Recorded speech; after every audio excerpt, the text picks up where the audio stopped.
Al-Faqihpedia.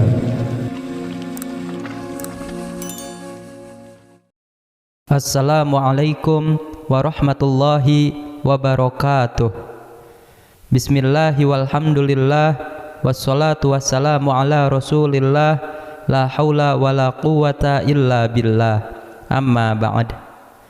Pemirsa yang dirahmati Allah, alhamdulillah kita dapat kembali berjumpa pada kesempatan ini di channel Al-Faqihpedia.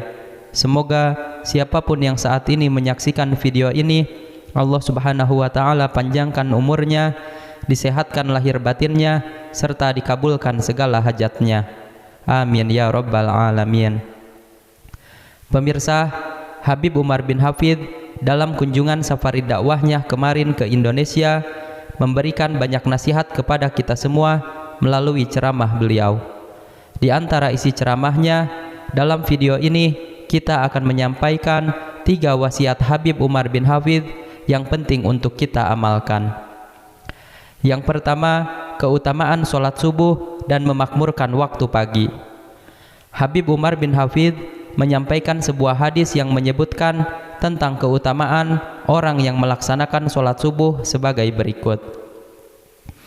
Man sholla subha fahuwa fi dhimmatillah fala yatlubannakumullahu min dhimmatihi bisyai'in fayudrikahu fayakubbahu fi nari jahannam. Barang siapa yang sholat subuh, maka ia berada dalam jaminan atau perlindungan Allah. Oleh karena itu, janganlah menyakiti orang yang sholat subuh tanpa jalan yang benar. Jika tidak, Allah akan menyiksanya dengan menelungkupkannya di atas wajahnya dalam neraka jahanam. Hadis riwayat Muslim nomor 657. Di antara hadis yang menyebutkan tentang keutamaan sholat subuh berjamaah di masjid dilanjutkan dengan zikir di waktu pagi adalah pahala haji yang sempurna, dan pahala tersebut menjadi berlipat ganda karena mengajak orang lain untuk turut serta melakukan hal tersebut, sebagaimana dalam hadis berikut.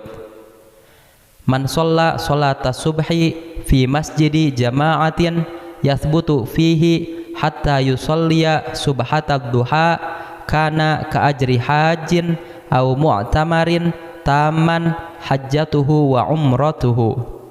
Barang siapa yang mengerjakan sholat subuh dengan berjamaah di masjid, lalu dia tetap berdiam di masjid sampai melaksanakan sholat sunnah duha, maka ia seperti mendapat pahala orang yang berhaji atau berumroh secara sempurna. Hadis riwayat Tabrani. Allah menjadikan hadirmu di masjid di waktu pagi dan petang sebagai penyebab datangnya jamuan kenikmatan di hari kiamat. Dan di antara keutamaan memakmurkan waktu di pagi hari adalah waktu yang berkah untuk berdoa dan waktu yang setiap kebaikan bernilai jihad di jalan Allah. Yang kedua, pentingnya menguasai surat Al-Fatihah dan surat-surat pendek. Setiap mukmin wajib menguasai bacaan surat Al-Fatihah karena surat tersebut terus dibaca dalam sholat. Bagaimana mungkin sholat kita sempurna kalau bacaan surat Al-Fatihahnya masih keliru? Al-Fatihah juga dapat dijadikan sebagai ruqyah atau pengobatan bagi siapa saja yang mengimaninya. Dan hendaknya kita sering mengulang-ulang surat-surat yang pendek dan banyak manfaatnya. Antara lain, membaca surat Al-Ikhlas yang nilainya sama dengan sepertiga Al-Quran, seperti dalam hadis berikut. An Abi Darda'i anin Nabiyyi sallallahu alaihi wasallam qala ayajizu ahadukum ayyaqra'a fi lailatin thulutsal Qur'an. Qalu wa kaifa yaqra'u thulutsal Qur'an? Qala qul huwallahu ahad ya'dilu thulutsal Qur'an. Dari Abu Darda, dari Nabi sallallahu alaihi wasallam, beliau sallallahu alaihi wasallam bersabda, apakah seorang di antara kalian tidak mampu untuk membaca sepertiga Al-Quran dalam semalam? Mereka mengatakan, bagaimana kami bisa membaca sepertiga Al-Quran? Lalu Nabi SAW bersabda, Qul huwallahu ahad, itu sebanding dengan sepertiga Al-Quran. Hadis riwayat Muslim nomor 1922. Membaca surat Al-Falaq dan An-Nas yang merupakan benteng dari kejahatan. Surat Al-Falaq dan An-Nas disebut muawwidatan, yaitu dua surat berisi permintaan perlindungan. Surat Al-Falaq dan An-Nas juga dapat dijadikan bacaan ruqyah.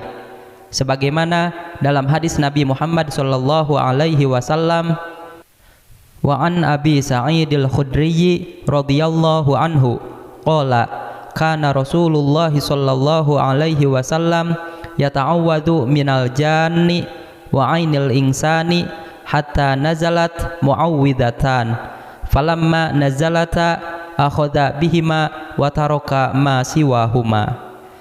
Dari Abu Sa'id Al-Khudri radhiyallahu anhu berkata, Rasulullah sallallahu alaihi wasallam selalu berlindung dari jin dan ain atau mata hasad manusia sampai turun dua muawwidatan, yaitu surat Al-Falaq dan surat An-Nas. Ketika keduanya turun, beliau mengambil keduanya dan meninggalkan yang lainnya. Hadis riwayat Tirmidzi, Ibnu Majah dan An-Nasa'i. Yang ketiga, menuntut ilmu dengan niat yang benar karena Allah. Rasulullah sallallahu alaihi wasallam bersabda, "Man talabal ilma liyujariya bihil ulama au liyumariya bihis sufaha au yasrifa bihi wujuhan nasi ilaihi adkhalahullahu an-nar."